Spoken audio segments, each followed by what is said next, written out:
Okay, Governor, welcome. Let's go ahead and begin with Dominion and the NextEra merger. That's a big topic on our audience's mind. A lot of our viewers asking about that. I thought it was pertinent because no Virginia governor has ever intervened in a utility merger, and you made it a priority to do so. Can you speak to that, and why did you want to become party to it? Well, no Virginia governor has ever intervened in an SEC case like this, but that's also because we've never had an SEC case of this size and magnitude. It is a $69 billion potential merger that would create the largest energy utility monopoly in the world, and it also really matters to Virginians. Certainly across my campaign, and what I continue to hear most from Virginians is the everyday cost of living continues to create real challenges, and that is principally felt so frequently in our energy bills.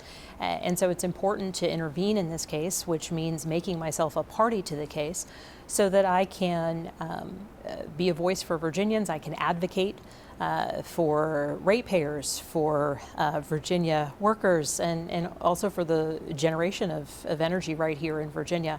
And being a party to this case ensures that I can have access to all of the information as it's filed, and be able to remain highly informed on behalf of Virginians and highly engaged on behalf of Virginians. You said something really important. So this would create the largest regulated utility globally, of course in the nation as well, but run out of Florida, run out of state.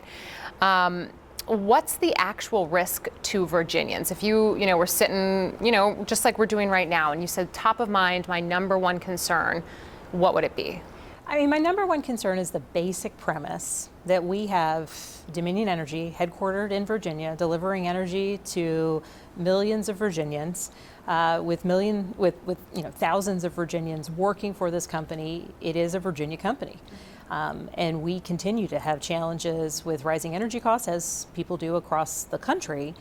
And my biggest worry is when there is a business deal that makes sense to the tune of $69 billion, how is that going to benefit Virginians? And so I am skeptical of what that benefit would be. Certainly in the merger application, they outline what they assess it to be, but I think that we need much stronger guarantees, because if there is going to be benefit to these two companies choosing to merge, there should be substantial and clear and quantifiable benefit to Virginians. And what worries me most is that there won't be, and in fact there won't be, and then we're getting, instead of being able to deal with a Virginia-based, Richmond-based company, if there are challenges when the lights go off or a storm strikes, that now we're from Virginia kind of looking towards Florida for that support, that help, that basic need. Let's talk about data centers. You've said data centers should pay their fair share of the infrastructure. In practicality, in terms of transmission costs and infrastructure, in practicality, what does that look like as we start to flesh out some of the details? Is there a percentage that they would pay versus the customer? Have you kind of started to navigate that space? So we continue to dig into this, and certainly I think there is more to be done to ensure that data centers are totally and completely paying their fair share. Notably, Virginia enacted a first of its kind energy consumption fee, which is an important step forward in ensuring that the energy that they're using, that they're paying that consumption tax. Also, as it relates to the transmission allocation costs, there was a case before the SEC where we submitted substantial comments, really urging the SEC to put the costs of building out those transmission lines and that infrastructure on the user, in this case, data centers. And so the SEC ruled that in fact that's how they would do it, and created the formula there that when there is new transmission, new infrastructure required for a data center, that the cost of building that out falls on and will be allocated to not the ratepayer, but that data center. And estimates are that will, in the long run, save Virginians hundreds of millions of dollars into the future. Logistically and practically, once this starts to play out, if they don't agree to those transmission costs, are you willing to say no to a project? So as it relates to, the SEC ruling made clear that they have to accept the transmission allocation costs, that is the way that those costs will be allocated in the future, and that's how we're going to operate here in Virginia. And certainly, as it relates to the consumption costs, I imagine that there may be some companies that may not choose to pay that cost, in which case they may not choose to come to Virginia. We are setting the bar high. We are raising standards. I want us to have the highest standards, like example setting, leadership setting example of what it is that we require of data centers anywhere in the country. And I make no apologies for setting that high standards. I make no apologies for saying they should pay their fair share.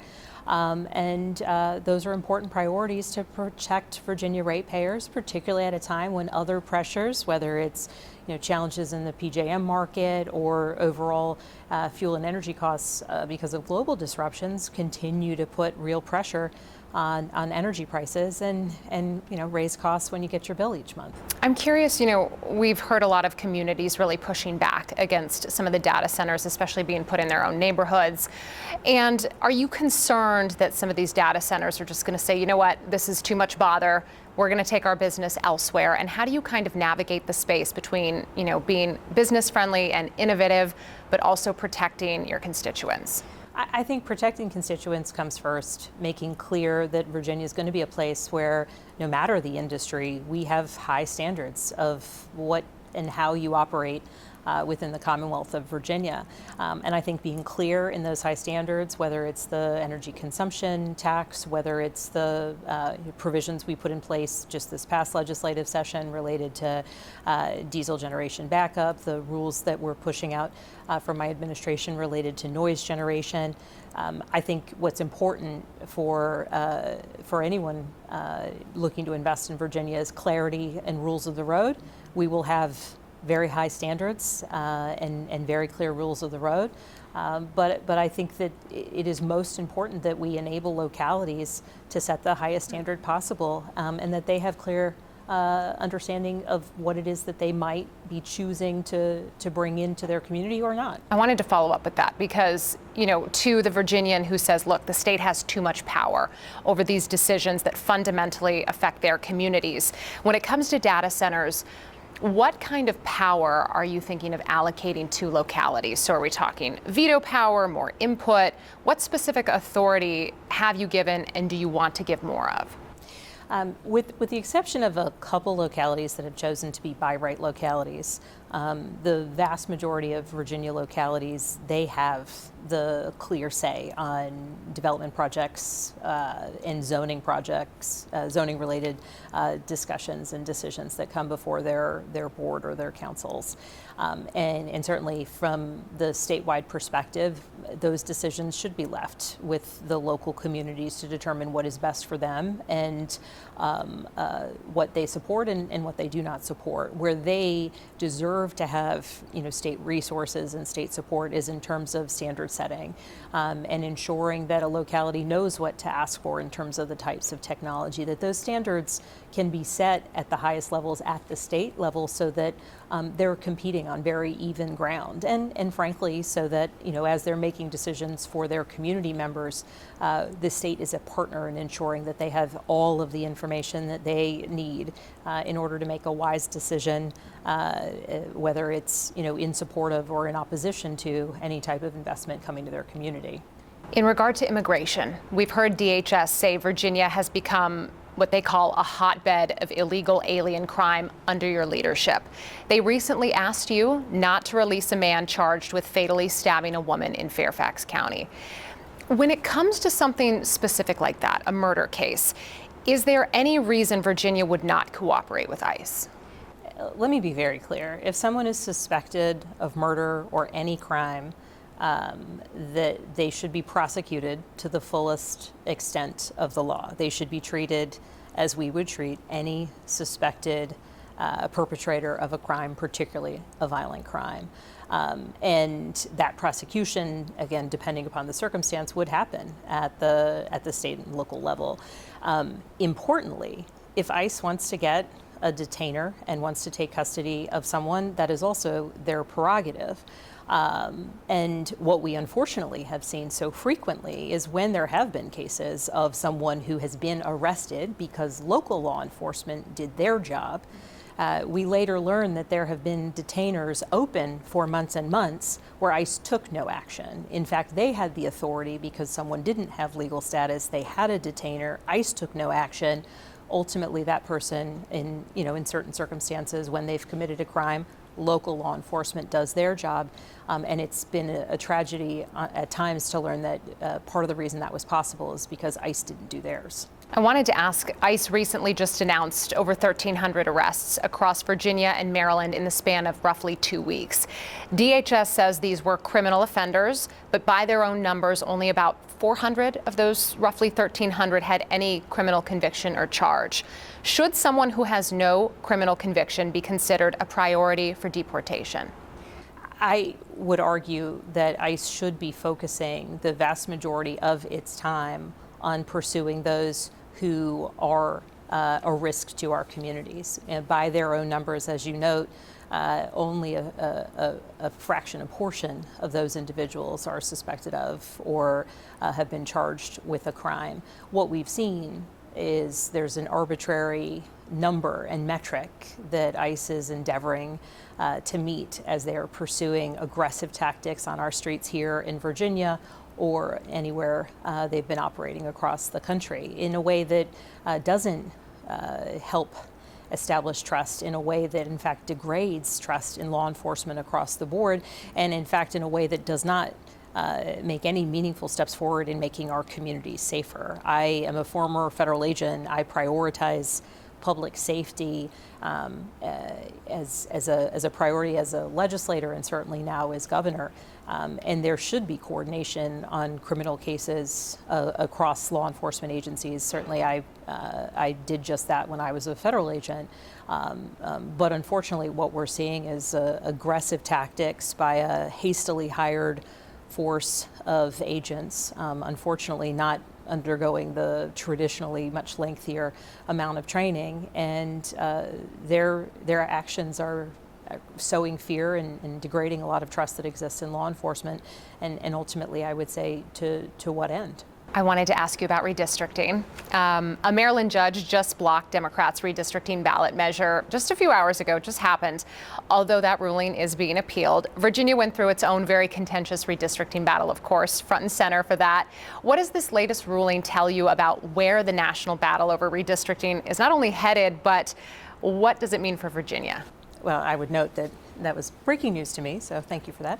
I think what this tells me is what I have believed to be the case for quite some time, which is the battle is at the ballot box this November. Certainly Virginia endeavored to take responsive, temporary redistricting efforts in response to what we had seen other states. Ultimately, of course, our Supreme Court overruled that effort. And now the next step for every Virginia voter is to take their priority issues, their priority concerns, their worries, their desire to see change to the ballot box. And in fact, in Virginia, we will flip seats, regardless of what ultimately happened with that Supreme Court decision. We will flip seats. We will win seats in November. We'll see a change of control within the United States Congress. And I am very bullish on that front. So perhaps a conversation about redistricting before 2030? We will, what I'm focused on is winning this November. We've got 5 seats up for flip in Virginia. I think that quite a few of them are imminently winnable. I mean, I frankly won 2 of them, the lines of those districts, in November of 2025. We'll be flipping seats here in Virginia. I know that many communities are going to be working hard to do the same in other states.